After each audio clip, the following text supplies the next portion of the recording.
Bonsoir à toutes, bonsoir à tous. Ravi de vous retrouver. C'est Late et Smart, une émission un petit peu spéciale ce soir. Elle va durer 1 heure comme d'habitude, mais autour d'un seul invité, autour de la publication d'une nouvelle édition augmentée de cet atlas des frontières. Murs, migration, conflit. Un atlas avec, comme son nom l'indique, moult cartes sur la notion de frontières. On va, comme d'habitude, essayer d'orienter les débats autour de 2 thèmes principaux ce soir, autour de cette notion de frontières. D'abord, en intégrant la dimension économique à cette problématique, en se demandant est-ce que l'économie, elle aussi, redécouvre les notions de frontières. Ce sera tendance de la première moitié de l'émission, d'essayer de raccrocher l'univers économique à cette notion, à la modernité nouvelle, renouvelée en tout cas, de frontières. Et dans la deuxième partie de l'émission, là pour le coup, on rapprochera la question des frontières à la question des conflits, en se demandant peut-il y avoir des conflits sans frontières, sous-entendu sans frontières communes. Ce sera un point de départ pour une discussion qui, là aussi, comme dans le premier débat, nous mènera dans différentes directions. C'est l'avantage avec un thème comme celui des frontières, un thème éminemment géopolitique. Ça permet d'aller dans plein de directions. C'est souvent le cas en matière de géographie. Mon invité, donc, c'est le co-auteur de ce livre, Bruno Tertrais. Bonsoir. Bonsoir. Vous êtes donc co-auteur avec Delphine Papin, je le précise, de cet Atlas des frontières. Donc cette nouvelle édition vient de sortir aux éditions Les Arènes et vous êtes directeur adjoint de la Fondation pour la recherche stratégique. Merci d'être avec nous ce soir. On va quand même malgré tout essayer de respecter le séquençage classique de l'émission avec une petite question apéritif qui nous emmène à Ankara.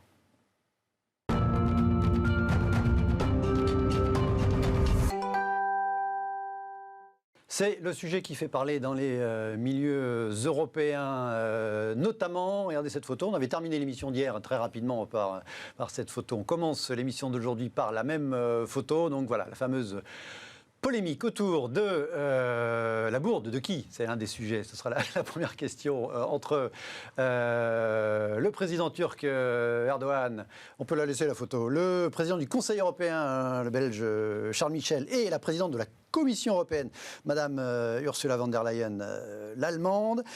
Beaucoup de critiques, beaucoup de polémiques. Est-ce que c'est un affront machiste de M. Erdogan? Est-ce que c'est un affront à l'Union européenne de M. Erdogan? Est-ce que c'est un raté de M. Charles Michel qui aurait dû renoncer et donner son fauteuil à Madame von der Leyen? Est-ce que c'est un problème lié au protocole de l'Union européenne qui, de fait, laisse entendre que le président du Conseil est un petit peu au-dessus de la présidente de la Commission européenne? Est-ce que c'est une erreur du chef du protocole qui aura dû vérifier que précisément il y avait un fauteuil pour tout le monde? Du côté de la Turquie, on a dit que c'était juste le protocole européen qui avait été... je vais montrer une autre photo. D'accord. C'est M. Erdogan le même, avec un autre président du Conseil européen précédent, M. Tusk, le Polonais, et un autre président de la Commission européenne, qui était M. Juncker, le Luxembourgeois. Et il y avait un fauteuil pour tout le monde. Oui, ça se passait pas dans le bureau présidentiel. Et c'était en 2015. Alors, donnez-nous la réponse. À qui la faute? Qu'il faut blâmer dans ce sujet, Bruno Tertrais?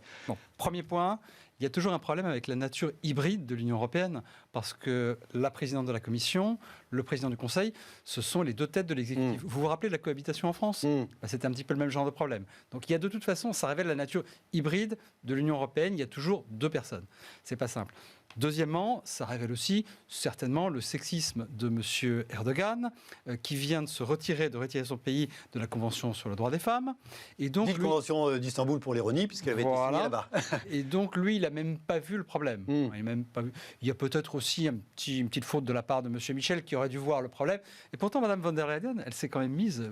Vous avez vu, son rouge, c'est le rouge turc. Elle avait quand même fait des efforts. Alors, je pense que la réponse principale, c'est une faute de protocole. Et ça, c'est le protocole de la Commission qui aurait dû veiller à ce que... À Bruxelles, donc. Hein, à Bruxelles, à ce que les fauteuils soient installés. Le protocole, c'est de la politique, c'est de la diplomatie. Ce sont des messages, ce sont les symboles. Donc, évidemment, la faute principale, c'est M. Erdogan qui aurait dû se rendre compte. La faute secondaire, c'est le protocole de la Commission. Et la faute tertiaire, si j'ose dire, c'est M. Michel qui aurait dû exiger un fauteuil. Vous m'avez montré une autre photo. Oui, pour bien comprendre la photo, c'était à Antalya. Les autres photos, ça n'est pas au palais présidentiel. Au palais présidentiel, d'habitude, vous vous souvenez... Donc la dimension protocolaire est moins présente au sommet d'Antalya en 2015. Non, c'est pas ça. Regardez le bureau ovale de la Maison-Blanche. Au fond du bureau ovale, vous avez 2 fauteuils. Il y a toujours 2 fauteuils. C'est comme ça. Dans la plupart des bureaux présidentiels, il y a 2 fauteuils. Et ils auraient dû préparer, mais il n'y avait pas forcément eu, de la part de M. Erdogan, une volonté a priori d'humilier la présidente de la Commission. Donc une série de fautes, une série de bourdes, une série d'attitudes assez peu courtoises vis-à-vis de la présidente de la Commission. Et voilà comment on se retrouve avec un pataquès diplomatique. Alors, 2 têtes de l'exécutif européen. Est-ce qu'il y en a un qui est au-dessus de l'autre ? Est-ce que le président du Conseil européen, qui représente les chefs d'État, est au-dessus de la présidente ou du président de la Commission européenne, qui est un peu l'exécutif ? Non, il n'y en a pas un qui soit véritablement au-dessus de l'autre. Évidemment, le président du Conseil, ce sont les États. Donc, effectivement, on pourrait penser qu'il a préséance. Je ne crois pas. Je ne suis pas un organigramme où effectivement je ne suis pas un spécialiste du protocole, mais je pense que véritablement, là, on doit les traiter sur un pied d'égalité. Rapidement sur le fond, puisqu'on parle de Turquie. Oui, d'autant plus qu'il y a un vrai problème de frontière aussi, justement, entre la Turquie ça nous lance et l'Union européenne. Regardez Chypre, par exemple. Chypre, on a pris Chypre comme membre à part entière de l'Union européenne, alors que l'île est encore divisée et en partie... Certains disent sous occupation turque, d'autres diraient mais c'est une république indépendante. En fait, la république turque chypriote du Nord n'est reconnue que par la Turquie, donc c'est dans les faits une sorte d'occupation. Voilà. Et d'ailleurs, Chypre est d'ailleurs très intéressant. Donc il y a un problème de frontière entre l'Union européenne et la Turquie. Et il y en a d'autres, en mer aussi. Donc c'est vrai que parmi les multiples contentieux de voisinage qu'on a avec la Turquie, il y a effectivement un problème de frontière sur terre et en mer. En mer autour de Chypre ou même... Autour de Chypre et en mer Égée, bien sûr. Vous savez, la mer Égée, la Turquie dit « nous, on ne veut pas que ce soit un lac grec ». La Grèce dit « nous, on respecte les traités qui ont été signés il y a un siècle ». La Turquie va répondre « ce sont des traités inégaux ». Ils ne répondent pas aujourd'hui aux nouvelles normes du droit international, parce que le droit international a évolué aussi. Bref, on ne s'en sort pas. Et bien malin qui pourrait vous dire aujourd'hui, de manière absolument indéniable, où se situe la frontière exacte entre l'Union européenne et la Turquie. Allez, on est rentré en plein dans le sujet. On va essayer de raccrocher un peu d'économie là-dedans pour démarrer notre tour d'horizon de cet atlas des frontières. Première séquence.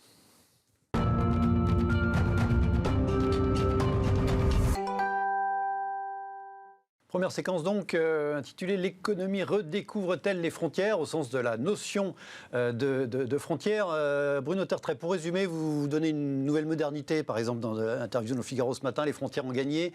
Vous expliquez qu'effectivement le retour des frontières s'explique notamment par les questions de terrorisme, de migration et désormais de pandémie. Si on revient un petit peu en arrière, est-ce que c'est l'économie qui a fait en sorte que les frontières se sont un petit peu, non pas, en tout cas les barrières se sont affaissées, les frontières se sont atténué depuis la baisse des droits de douane, depuis les accords du GATT, le marché unique, etc. Ou est-ce que c'était un projet, cette atténuation des frontières, est-ce que c'était un projet plus politique ou plus économique selon vous avant il y a toujours eu 2 forces qui poussent pour l'ouverture des frontières, des forces politiques et idéologiques et des forces économiques, bien sûr. Et donc c'est cette double pression qui a conduit à l'estompement des frontières, en tout cas des frontières physiques, mais aussi des frontières économiques, à partir de 1990, on va dire. Alors, si vous me demandez si l'économie redécouvre les frontières, puisque je vois que c'est le titre de la séquence, je dirais oui et non. Parce que maintenant, il y a toute une partie de l'économie qui échappe aux frontières, en tout cas aux frontières physiques. C'est tout ce qui concerne le virtuel, le data, le cyber. Tout le numérique. Alors, attention, tout ce qui est numérique, ça ne veut pas dire que c'est totalement déterritorialisé.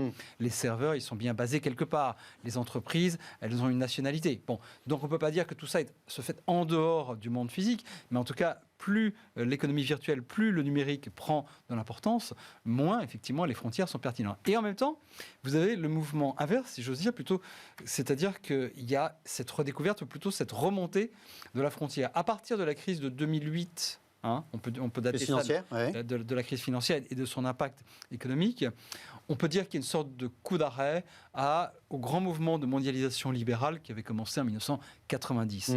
On voit d'ailleurs, je suis sûr que vous en avez déjà parlé dans cette émission, on voit d'ailleurs que le ratio entre commerce international et PIB a changé de nature à partir de 2008-2009. Et puis, vous avez eu tous ces grands tous ces grands mouvements de nationalisme dans des pays occidentaux parfois. Donald Trump, bien sûr, mais aussi la Grande-Bretagne, bien sûr, Boris Johnson, évidemment. Et puis les nouveaux impérialismes aussi de certains pays comme la Russie, la Chine ou encore la Turquie. On a vu remonter des droits de douane sur beaucoup de produits, notamment sous la présidence de M. Trump. Et donc ce risque de guerre commerciale ou de guéguerre ou de bataille commerciale qui va un petit peu en sens inverse du mouvement qu'on avait connu pendant 30 ans, je crois qu'il est là pour durer. Je ne sais pas encore ce qu'il va être. Ça va être évidemment très important pour l'économie mondiale sous Joe Biden. On a quelqu'un qui agira en tout cas de manière plus réfléchie que ce n'était le cas pour son prédécesseur. Vous savez, Donald Trump, il aimait bien renforcer les droits de douane sur les voitures allemandes ou sur les produits chinois, juste par principe. Et il donnait lui-même les pourcentages parfois. Bon, alors évidemment, ça ne se passera pas comme ça, mais en tout cas, on est encore dans cette nouvelle phase de la mondialisation, une mondialisation moins libérale, qui très clairement va plutôt dans le sens d'une élévation des frontières économiques. Et puis bien sûr, on pourrait parler du Brexit, parce que là, on a eu un sujet énorme qui n'est pas fini d'être traité. Oui, vous avez raison, on va y revenir sur cette idée que le retour des frontières, entre guillemets, pourrait entraîner un reflux relatif du commerce mondial. Vous pensez que oui, tout le monde n'est pas d'accord. Le commerce mondial apparemment va faire plus 7 cette année, alors qu'il n'a quasiment pas baissé finalement. On pensait qu'il allait faire moins 10, moins 15 l'an dernier, il a fait que moins 5. Donc il y a un mouvement de fond qui est quand même très fort sur le commerce, que ce soit physique ou a fortiori virtuel, comme vous évoquiez le secteur du numérique. Bien sûr. Moi, je ne crois pas au retour à 1990. Je pense plutôt... Pourtant, 1990, c'est pas si loin. On avait l'impression déjà que le monde était relativement ouvert. Il y a un monde qu'on a quand même connu. Oui, enfin, parce qu'on avait déjà le GATT, mais l'OMC, le General Agreement on Tariffs and Trade, on n'avait pas encore la création de l'OMC, qui est arrivée plus tardivement. Et on a évidemment des soucis dans l'OMC. On a le fait que la Chine ne respecte pas la propriété intellectuelle, etc. Mais enfin, c'est quand même une institution qui est là pour rester. De même que la mondialisation économique, au sens où des chaînes de valeur assez longues qui vont de l'Asie vers l'Europe, aux États-Unis, etc., ça restera aussi. Donc moi, je crois que la vérité est entre les deux.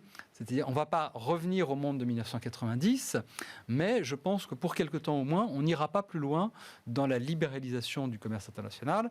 Et je pense que les chaînes de valeur, certaines vont se raccourcir, mais il n'est pas possible de procéder à ce que certains appellent le découplage complet de l'économie asiatique et des économies occidentales. C'est absolument impossible, ça coûterait une fortune. Les consommateurs n'y sont pas prêts, les entreprises n'y sont pas prêtes, les États n'y sont pas prêts.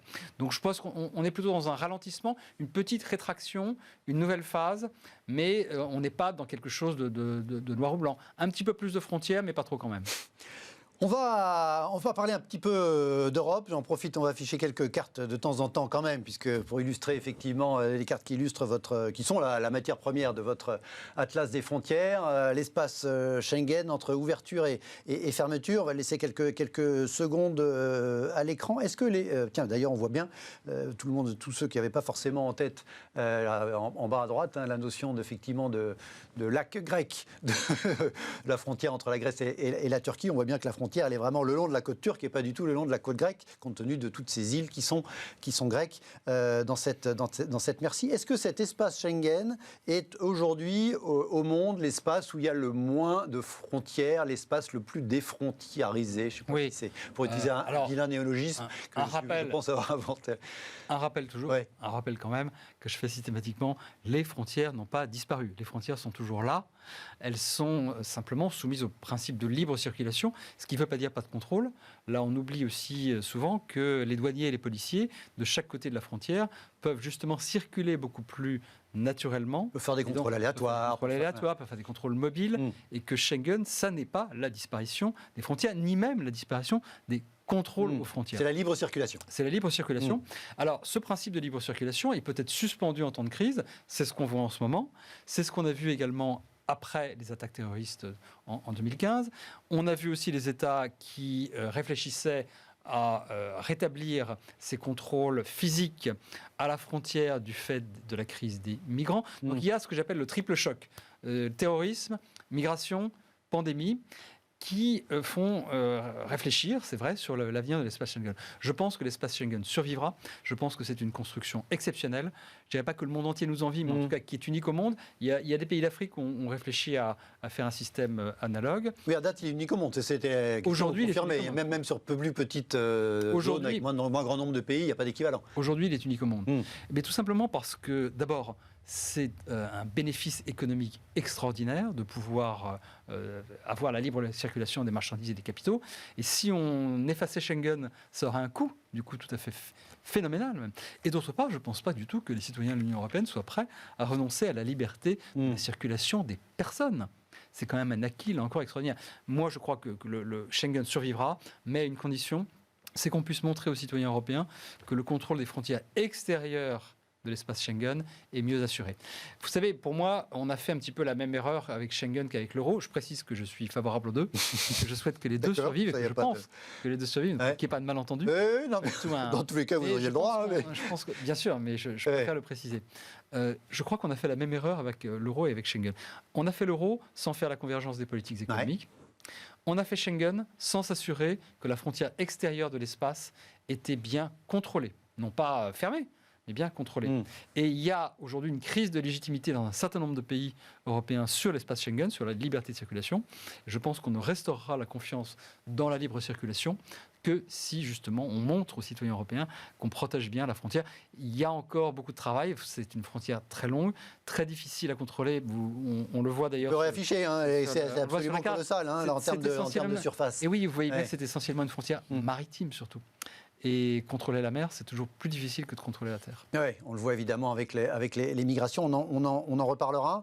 Vous dites que les bénéfices sont largement supérieurs aux inconvénients. On vous suit là-dessus. Vous êtes optimiste au sens, par rapport à votre conviction des bienfaits de Schengen, au sens où le travail sur une amélioration de la sécurité et du contrôle aux frontières extérieures de Schengen ira plus vite que les tensions à l'intérieur pour peut-être, comme entre certains pays sur des sujets d'immigration notamment. Il faut l'espérer. Ça s'améliore. On a créé cette agence, on a véritablement maintenant une agence de garde-frontières terrestres et maritimes au niveau de l'Union européenne, même si c'est quand même une prérogative nationale, la frontière. Donc c'est pas évident d'avoir des gardes-frontières polonais, chypriotes, qui vont faire des patrouilles communes au Portugal, au sud du Portugal par exemple. Je dis ça. Au sein de l'agence Frontex, qui est chargée et cette agence, elle a été considérablement renforcée. Ça ne va pas assez vite. Et je crains, moi, que si on avait dans les 5 ans qui viennent une nouvelle crise de migration massive, depuis les pays qui bordent l'Europe, c'est-à-dire Afrique du Nord, Moyen-Orient notamment, vers l'Europe de Schengen, je pense que là, le système pourrait avoir du mal à résister. C'est un travail de longue haleine, c'est difficile, ça heurte des prérogatives nationales, donc ça ne se fera pas en un jour, ça se fait tout doucement. J'espère que ce renforcement se fera plus rapidement. Ce qui ne veut pas dire d'ailleurs cesser d'accueillir des demandeurs d'asile persécutés. Tout à fait normal qu'on continue à les accueillir. Il y a parfois des mouvements un peu contraires. Schengen, la construction de l'Union européenne, c'est à la fois plus de commerce et plus de libre circulation, une meilleure libre circulation. C'est toute l'histoire de l'Union européenne. Et puis parfois, ça va un petit peu dans le sens contraire. Si on regarde une frontière où effectivement les mouvements de personnes, je crois, et de marchandises sont les plus importants, la frontière entre les États-Unis et le Mexique, je crois me souvenir que concomitamment à l'accord de libre-échange entre les États-Unis et le Mexique, l'ALENA, il y avait le Canada dans la boucle, il y avait un renforcement des contrôles. L'idée, c'était que moins d'immigration, plus de commerce, donc ça ne va pas toujours dans le même sens. La frontière américano-mexicaine, c'est une frontière extrêmement longue et extrêmement difficile à contrôler parce que d'abord, elle bouge. Parce que le lit du Rio Grande se déplace, fait la moitié de la frontière globalement. Voilà, c'est ça, se déplace. Donc ça pose d'énormes problèmes de démarcation, etc. Mais c'est surtout énormément de déserts dans lesquels, effectivement, il y a toujours des routes. Alors le fameux mur, on dit le mur de M. Trump, mais c'est pas vrai.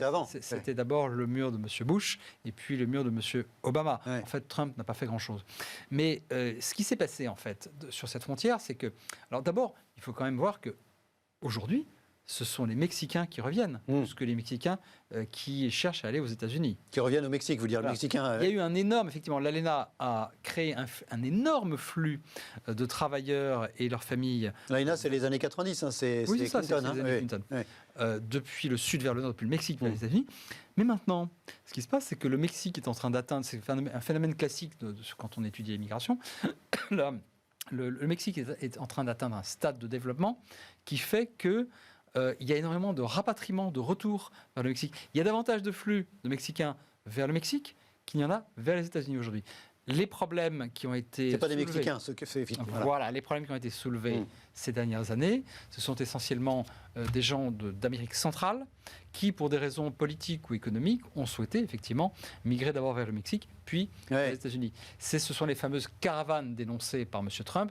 C'est honnêtement des flux qui sont relativement limités, mais c'est vrai que ça crée des épisodes très visibles, notamment à la télévision américaine. Mais cette frontière-là, elle ne peut pas être totalement fermée. Ça coûterait d'abord le Mexique paiera pas, contrairement à ce que disait M. Trump. À l'époque, dans sa campagne, en 2016. À l'époque, ça coûterait des fortunes. Et puis surtout, on ne peut pas, de toute façon, si on veut maintenir le flux légal, il faut accepter qu'il y ait un minimum de flux illégaux. C'est comme ça. Et là, c'est un peu comme les vaccins, si vous voulez, c'est le rapport bénéfice-risque. Il y a davantage de bénéfices, même si on sait qu'on prend un tout petit risque. Et vous citiez effectivement le fait que c'était la frontière la plus traversée au monde. C'est vrai, je crois que le poste de Tijuana est effectivement le poste frontière le plus fréquenté au monde. C'est quelque chose de phénoménal. Parce qu'il y a aussi des frontaliers, comme il y a des frontaliers entre la France et la Suisse ou entre la France et l'Allemagne qui font tous les jours l'aller-retour. Effectivement, pour le boulot. Il y a énormément de villes jumelles. Il y a énormément de villes jumelles. Comme ça se passe souvent autour d'une frontière, il y a des villes jumelles. Et donc, c'est quasiment la même ville, mais séparée par une frontière. Et en fait, c'est un seul espace économique, une seule entité économique. Oui. Vous parliez des pays d'Amérique centrale, c'est Guatemala, Salvador, Salvador, Nicaragua, Honduras, voilà. Il y a un nouvel afflux, on dit c'est la première crise de M. Biden, un nouvel afflux de candidats à l'immigration liés peut-être au discours plus accueillant, plus tolérant, plus bienveillant de l'administration actuelle par rapport à la précédente. C'est potentiellement une crise importante. Vous semblez dire que les chiffres c'était assez non, faible à l'instant. Je pense pas que ça soit une crise majeure pour M. Biden, tout simplement parce que ça sera moins mis en avant par les politiques, par le Congrès, par les médias et par le président lui-même que ça ne l'était sous la mission précédente. Je vous rappelle quand même que M. Trump, le mur et la question de l'immigration, c'était central dans son discours de campagne en 2015-2016, et c'était central ensuite dans les débuts de sa présidence. Donc ça a été monté en épingle, c'est un souci pour M. Biden. Il faudra qu'il montre qu'il peut traiter le problème de manière plus humaine que M. Trump. Je ne pense pas que ça suscitera une crise politique majeure. Est-ce qu'il y a des zones, c'était intéressant, vous suggériez, quand on parlait de Schengen tout à l'heure, que peut-être qu'il y avait des projets en Afrique, que c'était peut-être en Afrique où ça faisait sens de créer une zone de libre-échange comme ça. Est-ce que c'est quel pays en Afrique et à quelle échéance on peut imaginer ça, avec quel bénéfice en Afrique de l'Ouest, l'échéance, je ne peux pas la donner, mais ça serait plutôt un retour à une tradition africaine de libre circulation. Il faut quand même se souvenir que l'idée d'une frontière contrôlée, c'est une idée relativement moderne dans l'histoire, et qu'il y a des pays, en Afrique mais pas seulement, pour lesquels la notion même de frontière physique, de contrôle, est quelque chose d'assez difficile à accepter, soit parce qu'on est nomade, soit parce qu'on a une tradition de mobilité, soit parce que tout simplement on fait partie d'un groupe, d'une ethnie qui a des membres des deux côtés. Dans les premières pages de l'Atlas, il y a une carte, je ne crois pas qu'on puisse l'afficher, mais en 1800, il n'y avait quasiment pas de frontières dans le monde, à part quelques-unes en Europe et quelques frontières coloniales en Amérique. En fait, c'est le tracé des frontières. C'est à quel moment les frontières ont été véritablement délimitées. Oui, c'est ça, les frontières précises. Les frontières pouvaient exister. D'ailleurs, dans la majeure partie de notre histoire, les frontières existaient, en tout cas de l'histoire moderne, à partir du XVIIe, les frontières existaient, mais elles n'étaient pas précisément délimitées, ce qui nous a laissé d'ailleurs quelques petits contentieux avec l'Italie, notamment sur le Mont Blanc. Voilà. On ne sait toujours pas où est le Mont Blanc, si le Mont Blanc est Chacun dit qu'il est à peu près chez lui, officiellement, il est censé être en France. C'est pas pour ça que la France et l'Italie vont entrer en guerre. Est-ce qu'il y a d'autres endroits dans le monde où il y a des projets ou des réflexions sur des zones de libre circulation un petit peu poussées comme... alors, pas comme Schengen chez nous, sûrement pas, mais... Non, pas à ma connaissance. Et je crois qu'on est plutôt là dans une phase, à part ce cas africain, et à part quelques... Alors, il y a aussi des dispositifs transfrontaliers. Ce n'est pas de la libre circulation entre plusieurs pays, mais en tout cas, il y a beaucoup de pays dans lesquels on essaie de libéraliser effectivement le trafic transfrontalier. Ça, c'est quelque chose qui se développe de plus en plus. En Europe, on a même des mécanismes pour ça, de coopération entre régions frontalières. C'est évidemment beaucoup de pays dans lesquels ça se développe. En revanche, de créer un Schengen ailleurs dans le monde, non, je crois que c'est plutôt la tendance inverse. On a plutôt une tendance aujourd'hui à, on va dire rapidement, à remonter les murs. Ce n'est pas exactement la bonne expression, mais en tout cas à démarquer, à délimiter, à mettre des barrières plutôt que des murs d'ailleurs. Et chaque pays veut contrôler de mieux en mieux sa frontière. Et puis c'est aussi une manière d'affirmer sa souveraineté. Bien sûr. Il y a des États qui sont relativement neufs sur la scène internationale. Quand on démarque sa frontière, quand on trace la frontière, parfois physiquement, quand on met une barrière, ça veut dire ici c'est chez moi, là c'est chez toi, et il n'y a que si nous reconnaissons ce chez moi et ce chez toi que nous pouvons avoir des relations de bon voisinage. Alors pour terminer sur les frontières européennes, vous l'évoquiez évidemment rapidement tout à l'heure, le Royaume-Uni, le Brexit, avec, malgré tout ce qui a été signé, encore des sujets de frontières, notamment de contrôle, notamment entre le Royaume-Uni et l'Irlande, entre les deux Irlandes. Ces questions de frontières, y compris chez nous, sont encore, on le voit, l'objet de négociations ou de situations tendues. Oui, vous parliez du retour des frontières économiques. Alors là, très clairement, quand on voit le trafic transmanche, quelle que soit sa nature d'ailleurs, on voit que là, véritablement, le Brexit a créé une nouvelle frontière économique. Le problème du Brexit, c'est qu'il a posé deux bombes à retardement, une bombe écossaise et une bombe irlandaise. La bombe irlandaise est la plus visible parce que c'est celle qui pose le plus de problèmes aujourd'hui. On a des dispositifs complexes de frontières virtuelles au milieu de la mer qui n'est pas véritablement... Avec les contrôles qui se font de ce côté-ci. C'est horriblement compliqué. Et surtout, on voit que l'application des textes n'est pas consensuelle de chaque côté de l'ancienne négociation. De la mer d'Irlande. Oui. De la mer d'Irlande. Et donc de la mer d'Irlande. Voilà. Et tout ça, ça va réveiller l'unionisme, mais au sens de l'unionisme sur l'île elle-même. Quand on dit unioniste, en général, on parle des Irlandais du Nord qui sont favorables au maintien dans le royaume. Mais tout indique que l'idée d'une unification de l'île va gagner en popularité, y compris d'ailleurs sur le plan démographique, parce que ça c'est un autre sujet que je suis par ailleurs, les questions démographiques. Il y a de plus en plus de catholiques et de moins en moins de protestants. En simplifiant. Oui. Or, les catholiques sont plutôt favorables, dans leur grande masse, à une réunification de l'Irlande. Une unification de l'Irlande, et les protestants, eux, beaucoup moins. Donc, vous voyez, le Brexit a réveillé les démons irlandais, de manière pacifique aujourd'hui, et j'espère que ça va le rester, tout le monde souhaite que ça le reste. Mais l'idée d'une Irlande du Nord, d'une Ulster, qui fait partie du Royaume-Uni, n'est pas une idée qui va forcément... qui sera encore réalisée, qui sera encore réelle d'ici 10 ans. Et puis aussi, la frontière physique entre les deux Irlandes a été au cœur, c'était le sujet principal des négociations pendant 2 ans. L'idée d'une frontière ouverte, justement, c'était le cœur... Voilà. C'était un des moteurs ou le cœur, si vous voulez, du processus de paix à la fin des années 90. L'idée de la frontière ouverte, c'était central, bien sûr. Et puis il y a aussi la bombe écossaise, bien sûr. Bon, écossaise avec effectivement peut-être une nouvelle frontière sur l'île de Grande-Bretagne et peut-être un pays qui demandera à adhérer séparément à l'Union européenne. En rappelant qu'effectivement, lors du vote de 2016 sur le Brexit, les Écossais s'étaient majoritairement prononcés pour le Remain, ce qui était à peu près la seule région à part Londres. Puisqu'on parle de ces scénarios, une toute petite anecdote, ou plutôt un élément supplémentaire pour vous montrer que vraiment ces questions de frontières, elles sont au cœur de la souveraineté et donc au cœur des rapports de force internationaux. Si l'Écosse demain se déclare indépendante, elle toque à la porte de l'Union européenne. Que va dire l'Espagne ? L'Espagne va dire non. Que va dire la Belgique ? La Belgique va dire non. Pourquoi ? Parce qu'ils ont leur propre...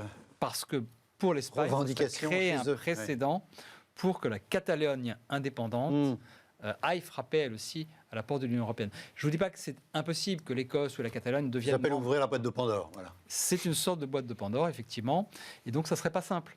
Et ça fera partie aussi des réflexions des Écossais quand ils réfléchiront à leur avenir. L'idée selon laquelle on se sépare d'un pays et donc on peut naturellement devenir membre d'une organisation internationale ou d'une entité politique telle que l'Union européenne, ça ne va pas de soi. Oui. En rappelant qu'il faut l'unanimité des membres pour effectivement accueillir un nouvel entrant, d'où le caractère potentiellement définitif d'un veto espagnol ou d'un veto belge à une arrivée écossaise. En tout cas, la levée du veto se paierait cher, d'autant plus qu'il y a d'autres sujets. Il y a Gibraltar, par exemple, vous voyez.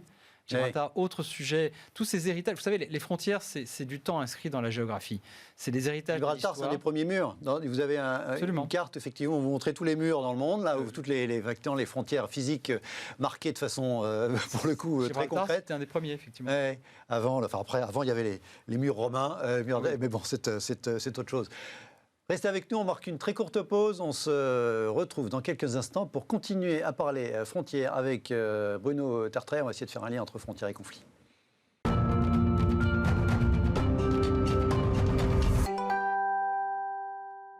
Retour dans l'AIT Smart. Merci de rester fidèle à l'émission. Une émission consacrée à l'Atlas des frontières, coécrit par Bruno Tertrais avec Delphine Papin. Bruno Tertrais qui est mon invité unique ce soir. On va essayer de faire un lien avec la question des conflits. Au début de l'Atlas, vous avez un verbatim avec un nombre de citations. Celle-ci de Frédéric Bastiat: si les marchandises ne traversent pas les frontières, les soldats le feront. Sous-entendu, le commerce, c'est une bonne chose pour ne pas se faire la guerre.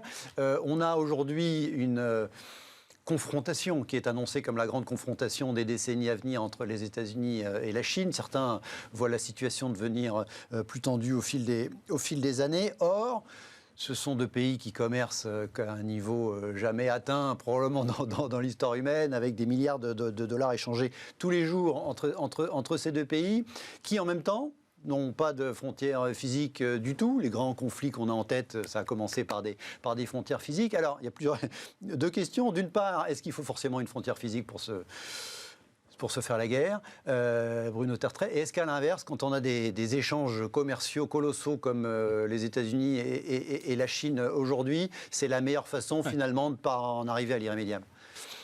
Sur le premier point, évidemment qu'on n'a pas besoin de frontières pour se faire la guerre. Et d'ailleurs, les conflits frontaliers, ce qu'on appelle les conflits frontaliers, sont en fait des conflits de pouvoir, d'identité, de souveraineté, de puissance. Mais la frontière, c'est un petit peu c'est le symptôme, c'est pas la maladie. Simplement, la frontière, quand on est voisin, évidemment, c'est là-dessus que ça va. C'est plus facile. On a eu un grand conflit, nous, entre la France et l'Allemagne au XXe siècle, et on a une frontière commune significative. C'est nos voisins. Tout à fait.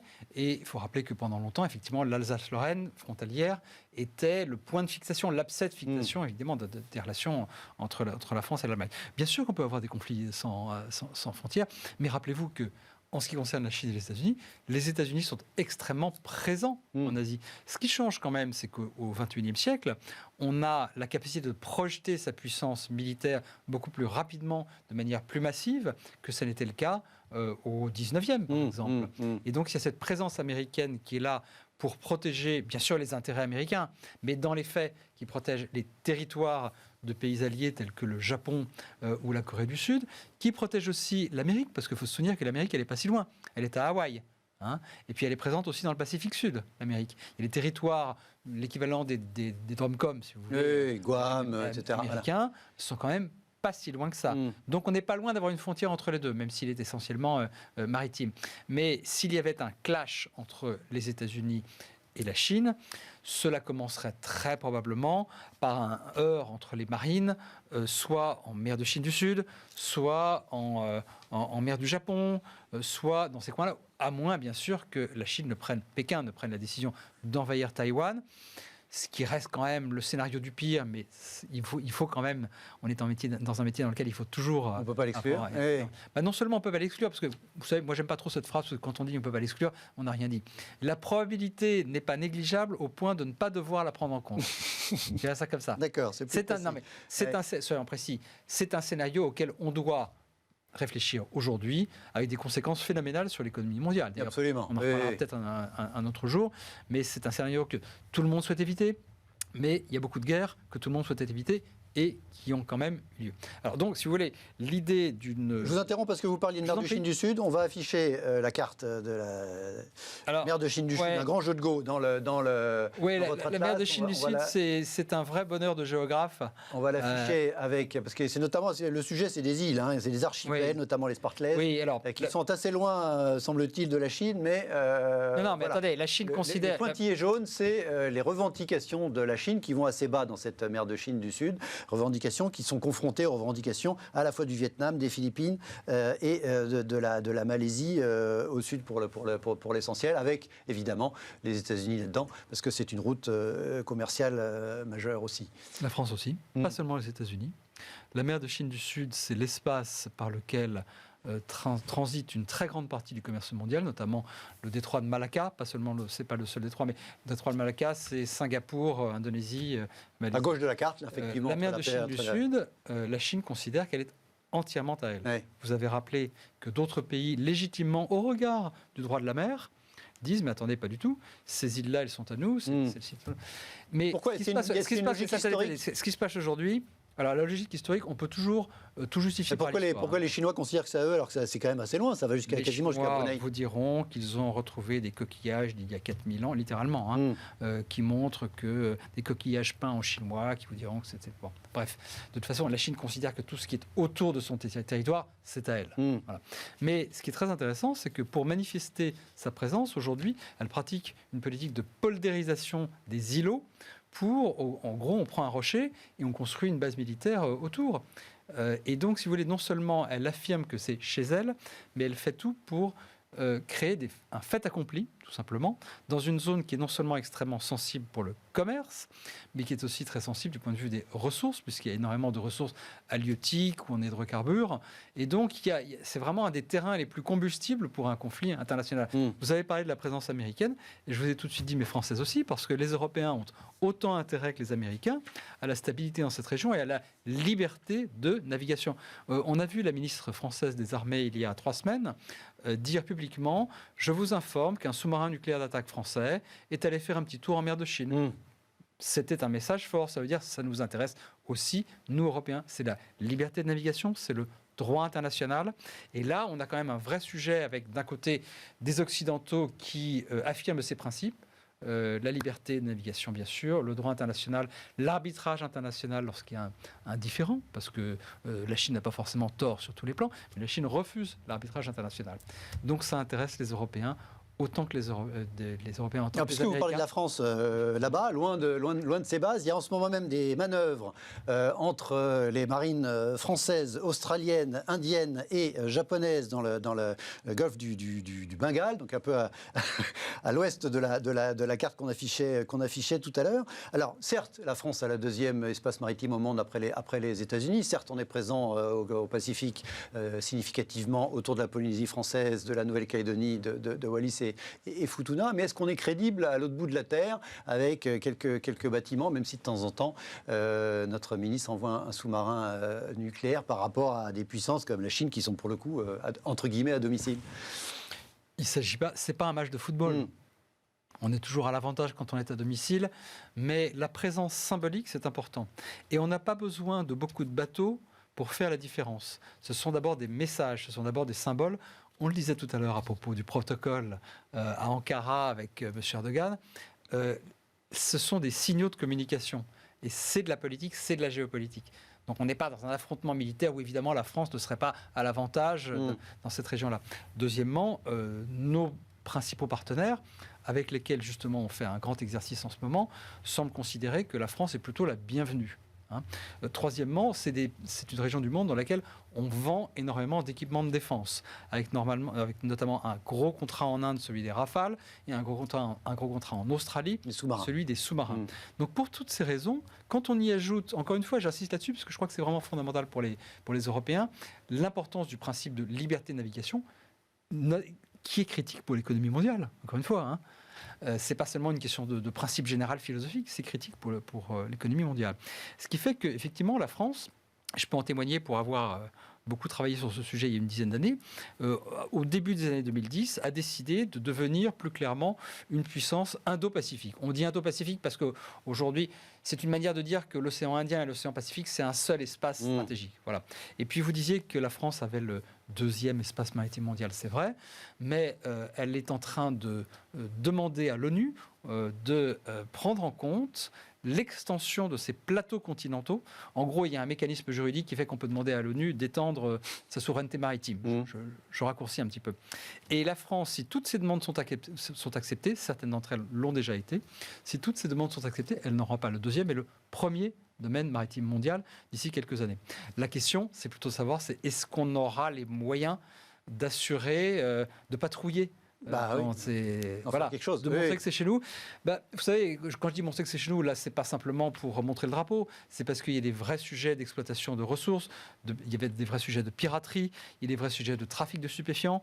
Il ne suffit pas de dire, là, c'est chez moi, il faut encore pouvoir avoir les moyens de faire gentiment la police chez soi. Et les océans, c'est grand. Et les océans, et la mer, c'est grand. A fortiori, le Pacifique. La Chine à la conquête du monde, c'est une des cartes sur 2 pages dans votre atlas, évidemment. Alors, déjà, on voit que la Chine, elle se tourne, en tout cas en termes de conquête, plus vers l'ouest que vers l'est. Il n'y a pas l'Amérique sur cette... C'est un choix, évidemment, même si on parlait de commerce majeur entre la Chine et les États-Unis tout à l'heure. Il y a une question, les Chinois disent, ou en tout cas certains spécialistes de la Chine qui disent que la Chine n'est pas par nature expansionniste. Et ils sont jamais partis à la conquête du monde comme les Européens à un temps, et puis pas seulement, ou même les Mongols d'ailleurs. Et en même temps, on craint, en tout cas on note, on parlait de la mer du Chine du Sud, même si c'est proche de la Chine, on craint une Chine expansionniste. Alors quelle est la vérité ? Tout dépend de ce qu'on appelle expansionnisme. Ouais. La Chine considère que de toute façon, le Xinjiang, c'est chez elle, Hong Kong, c'est chez elle, Taïwan, c'est chez elle, la Mongolie, c'est à peu près chez elle, et la mer de Chine du Sud, c'est chez elle, et les îles disputées avec le Japon, c'est chez elle. Voilà. Alors, moi, je pense que c'est déjà une forme d'expansionnisme, même si les Chinois diraient « mais non, puisque c'est chez nous ». C'est pas l'expansionnisme.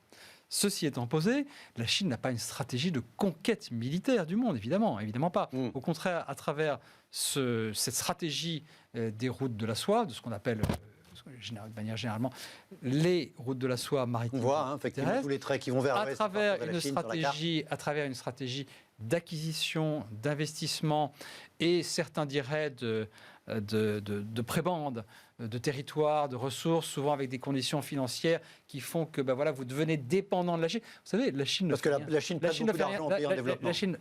La Chine ne fait rien d'autre que ce que faisaient les empereurs chinois dans l'Antiquité avec les pays voisins. Ils créent des tributaires. Des tributaires, ça veut dire vous êtes redevable pour des dizaines d'années. Voilà, on va vous prêter de l'argent pour des infrastructures portuaires ou ferroviaires. On va en bénéficier nous aussi, bien sûr. Ah, tiens, vous ne pouvez pas rembourser. Bon, écoutez, on va prendre un titre de participation dans ce port, dans cet ensemble ferroviaire. Vous voyez, c'est comme ça que ça fonctionne. Donc, voilà, si vous voulez, c'est pas de l'expansionnisme militaire, c'est pas du Lebensraum comme le Troisième Reich, bien sûr, mais je crois qu'on peut quand même considérer que c'est une forme d'expansionnisme. Est-ce que la Chine a des alliés ? L'une des forces des États-Unis, son système d'alliance, vous avez écrit récemment dans l'Express là-dessus. Est-ce que la Chine a des alliés ? Aujourd'hui, on a l'impression que non, en tout cas moins qu'avant. Il y a un sujet d'image dans la Chine, en tout cas vu de l'Occident. Je ne sais pas si c'est une réalité partout. Est-ce que ça fait partie, ou est-ce que ce que vous évoquiez sur les tributaires, c'est l'équivalent, ou en tout cas c'est une alternative au système d'alliance plus classique que peuvent avoir les États-Unis ? C'est exactement ça. Les États-Unis ont un réseau de base, d'alliances, de présence permanente à peu près partout dans le monde, en tout cas qui est totalement inégalé par la Russie, inégalé par la Chine. La Chine, elle crée plutôt patiemment, elle tisse sa toile, un réseau de tributaires et d'affidés, des gens qui dépendent d'elle et dont elle sait qu'ils seraient soit neutres, soit plutôt de son côté en temps de conflit.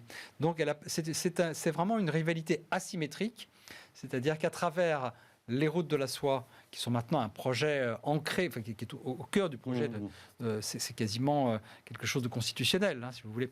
Donc c'est pas du tout la même chose que la Chine ne cherche pas à imiter les États-Unis. La Chine ne fait pas du tout ce que faisait l'Union soviétique avec le pacte de Varsovie, par exemple. La Chine n'a pas d'alliés militaires. Elle a à peine une base militaire permanente à l'étranger, à Djibouti. Ouais. Ça sera une grosse base. Il y a du monde à Djibouti. Tout le monde y est, les Français, les Américains. Et maintenant, les Chinois, ça sera une très grande base. Mais elle ne cherche pas à imiter les États-Unis. Elle a sa propre stratégie. Une carte que j'ai trouvée très intéressante, qui pose la question de l'accès à la mer en termes de géopolitique en général. Je n'avais jamais vu cette carte-là. En même temps, elle est évidente. C'est les pays enclavés. Tous les pays qui n'ont pas accès à la mer, on l'affiche. Voilà, il y en a beaucoup en Afrique et en Asie centrale par définition. La Bolivie et le Paraguay en Amérique du Sud, c'est à peu près tout. Le Laos en Asie du Sud-Est. C'est globalement des pays qui sont pas très riches. Est-ce qu'il y a un lien évident entre effectivement développement économique, développement géopolitique et accès à la mer? Oui, il y a un lien. Alors, je n'ai pas vu d'études économétriques sur le sujet, mais en tout cas, très clairement, il y a un lien. Quand vous avez accès à la mer, vous avez accès aux ressources de la mer et vous avez accès au commerce maritime. Or, le commerce maritime, d'abord, aujourd'hui, c'est 90% du trafic de marchandises. Et bien sûr, ça a été comme ça qu'on commerçait à longue distance depuis très longtemps. Mais je voudrais en profiter pour revenir sur la question que vous m'aviez posée tout à l'heure, à laquelle je n'ai pas répondu. Est-ce que l'interdépendance économique entre la Chine et les États-Unis est un frein à leur confrontation, ou en tout cas... Alors, c'est un très vieux sujet, très étudié, un sujet sur lequel on s'est posé beaucoup de questions après la Première Guerre mondiale, puisque vous avez vu le film La Grande Illusion ? Bien sûr, tout le monde l'a vu, merveilleux film. Et La Grande Illusion, vous savez d'où vient son titre ? Non, c'est un livre, un livre d'un auteur qui s'appelle Norman Angell, qui date de juste avant la guerre, et qui s'appelait The Great Illusion, La Grande Illusion, et qui consistait à dire les pays d'Europe sont désormais tellement interdépendants qu'ils ne pourront pas se faire la guerre. Alors, après, on a dit, il s'est trompé. Sauf que, il disait, il ne serait pas rationnel de se faire la guerre quand on est aussi interdépendant sur le plan économique. Ce qui était différent. Hein. Moi, je pense que Norman Angell ne s'était pas trompé, tout simplement parce que la guerre n'est pas un phénomène qui repose exclusivement sur des phénomènes économiques. Et en général, ça ne repose pas sur une rationalité économique. Pas très rationnel. Après, il y a eu un autre sujet, c'était de savoir si c'était vraiment les pays les plus interdépendants qui ont commencé la guerre ou pas. Bon, je laisse le sujet de côté. Alors, maintenant, avance rapide vers le rapport sino-américain. L'interdépendance économique et financière, bien sûr, il ne faut pas oublier les masses de bons du trésor détenues par la Chine, etc. C'est a priori un frein à la guerre. Bon, surtout, on n'a jamais vu une rivalité systémique comme ça entre deux grandes puissances qui seraient aussi interdépendantes. Donc ça serait d'autant plus absurde. Mais vous savez, quand on a un nationalisme aussi fort que celui des Chinois, quand on voit effectivement cette agressivité aux frontières de plus en plus grande, on n'a pas parlé de la frontière sur l'Himalaya entre l'Inde et la Chine, mais ça bouge aussi pas mal depuis 2 ans de ce côté-là. Je crois qu'on ne peut pas... on ne peut pas du tout exclure, je pense là encore la probabilité est suffisamment forte pour qu'il faille y réfléchir, qu'un incident soit monté en épingle et que l'escalade militaire entre la Chine et les États-Unis, attisée notamment par le nationalisme chinois, finisse par dégénérer en conflit militaire. Donc je ne crois pas que l'interdépendance économique soit une garantie contre un conflit sino-américain. À ce propos, il y a un diplomate de Singapour, M. Mahbubani, qui vient de sortir un livre, qui vient, en tout cas dans la publication en français, vient de sortir aux éditions Saint-Simon, qui s'appelle « Le jour où la Chine va gagner », qui dit, interview dans le Figaro hier, lorsqu'un pays devient plus puissant, il devient plus revendicatif. Toutes les grandes puissances utilisent cette puissance pour défendre leur intérêt national, mais les Chinois continuent d'appliquer la doctrine de Sun Tzu, selon laquelle la pire façon de remporter une guerre est de la mener. Ils créent les conditions pour gagner sans avoir à se battre. Est-ce que vous pensez la même chose, vous suivez... Je connais bien les thèses de Kishore Mahbubani, qui est un ancien diplomate singapourien, un grand intellectuel asiatique, qui dit à peu près la même chose depuis 30 ans, à savoir l'Occident c'est fini, maintenant ça va être le siècle de l'Asie. Bien. En même temps, petit à petit... je crois que l'histoire nous montre que c'est toujours une mauvaise idée de parier contre les pays occidentaux. C'est notamment une mauvaise idée de parier contre l'Amérique. Qu'est-ce qu'on a entendu il y a 1 an ? Ça y est, l'Amérique c'est terminé. Justement, M. Mahbubani déjà disait, vous voyez, maintenant ça va être la Chine. Qu'est-ce qu'on voit aujourd'hui ? Que le rétablissement économique et sociétal, et humain américain est en train de se produire à une vitesse assez spectaculaire.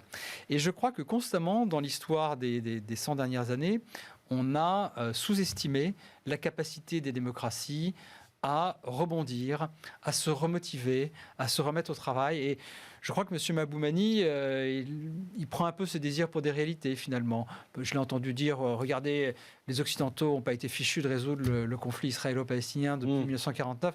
Moi, j'ai toujours eu envie de lui dire, mais essayez, M. Maboumani. Et si la Chine veut aller régler le conflit israélo-palestinien ou faire des médiations entre Jérusalem et Ramallah, qu'elle y aille.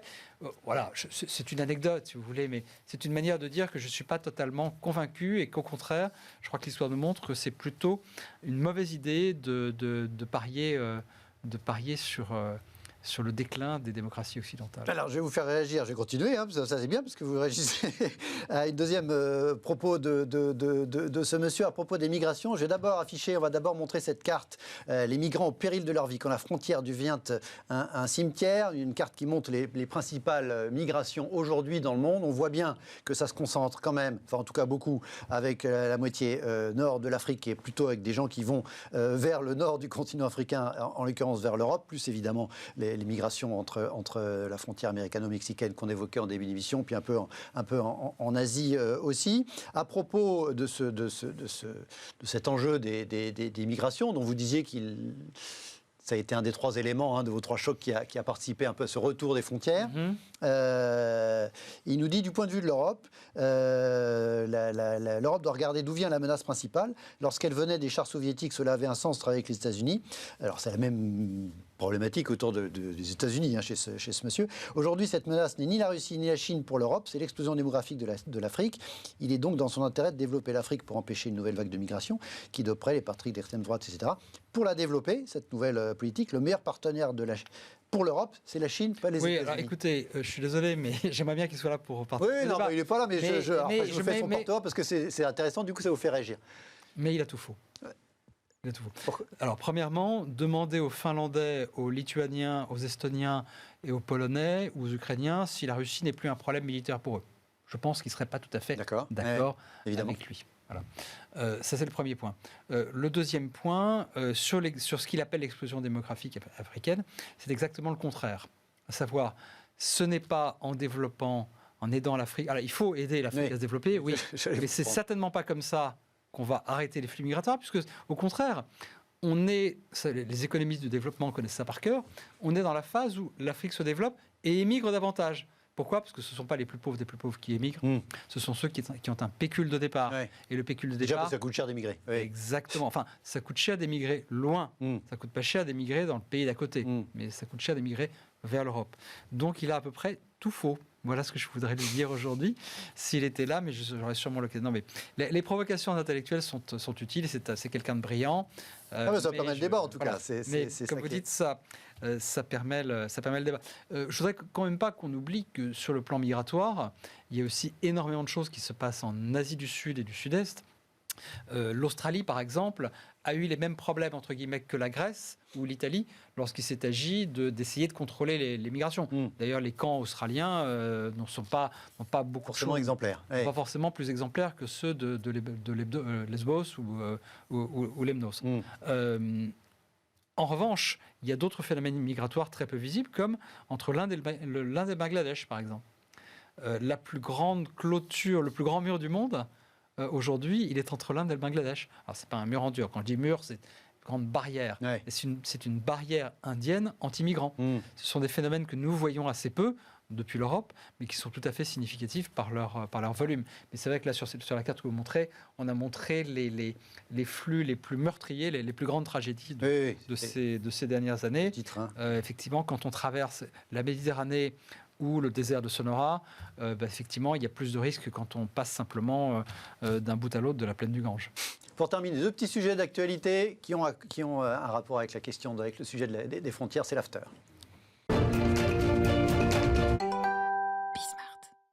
Dans l'actualité, donc, on a appris ce matin, c'était hier soir aux États-Unis, que le président américain Joe Biden rétablissait l'aide aux Palestiniens en rappelant son attachement à une solution à 2 États sans toutefois annoncer quoi que ce soit d'autre en termes d'initiatives diplomatiques sur le sujet. On peut voir la carte de ce que c'est que la Palestine au sein en tout cas géographiquement au sein d'Israël avec le projet américain de M. Kushner et de M. Trump d'il y a quelques mois. S'il y a bien un sujet de frontière, c'est le sujet de la Palestine. Est-ce que la donne a pas changé fondamentalement depuis la reconnaissance d'Israël par les Émirats arabes unis, Bahreïn, le Maroc, le Soudan? Est-ce que M. Biden donne le sentiment de repartir à la situation d'avant? Est-ce que votre sentiment sur ces dernières annonces concernant la Palestine et les États-Unis? Il sait très bien qu'on ne reviendra pas en arrière.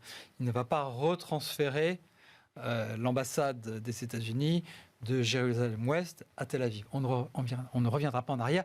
La seule question qui se pose, c'est est-ce qu'il se risquera, comme à peu près tous les présidents américains depuis 50 ans, à tenter un processus de paix, une relance de la diplomatie? Je ne sais même pas s'il le fera. D'abord, il doit nouer une relation de confiance avec M. Netanyahou, qui n'a pas encore. Non, ce qui s'est passé là, c'est que les États-Unis ont effectivement décidé de rétablir le financement d'une agence très particulière, qui s'appelle l'UNRWA, qui est une agence des Nations Unies, dérogatoire du reste du régime des réfugiés, une agence spéciale réfugiés palestiniens. Il y a beaucoup de gens qui disent aux États-Unis, c'est pas normal qu'il y ait une agence spéciale pour les Palestiniens qui sont des réfugiés, entre guillemets, comme les autres. Et c'est vrai que c'est d'autant plus spécial qu'on est réfugié de père en fils et de mère en fille là-bas.